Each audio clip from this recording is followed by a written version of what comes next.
funny enough, we're still following the beat sheet. Under 5 minutes, we've stated our themes and are deep in the setup already. We have now got our inciting incident. Same way an action movie would work. Same principles are being followed.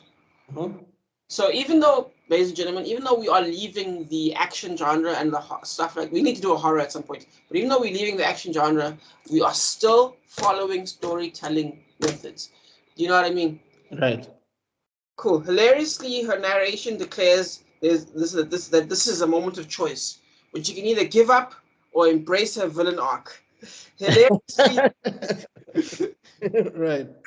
Hilariously, we cut to her in pajamas, smoking and watching TV, downing a wine glass, while Celine Dion's "All by Myself" plays in the background, which means she gave up. Yeah, it lets you know which side won.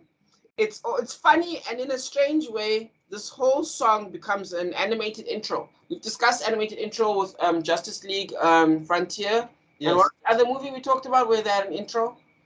An animated intro. I mean, I remember we spoke about The Nanny, the series, but I don't remember. Remember, we talked about movie intros. We talked about Justice League Frontiers had that whole animated intro. Yes. Then there was another movie. Was it Full Metal Jacket? I can't remember. It was, how many old movies have you done? It was Full Metal Jacket and it was something else, I think.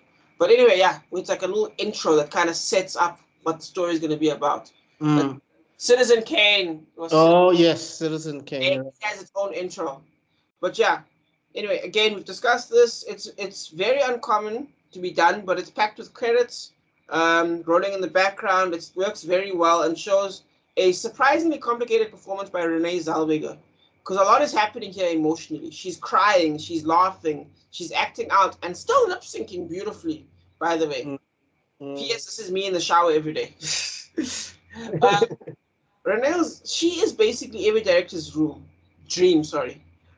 She's active and so good you can just leave the camera there for 3 minutes. And the camera does stay there, looking at her for like 3 minutes as she sings out this song, showing off all these different emotions.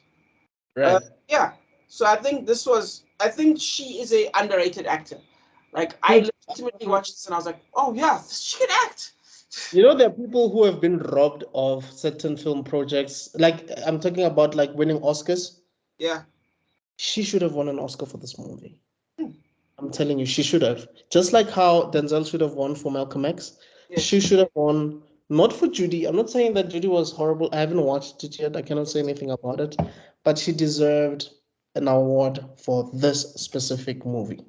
Because her acting chops were just out of this world. This is different to Jerry Maguire. It's a different movie. It's absolutely. It's fantastic. Ah, dude. Yeah. Anyway, let's carry on.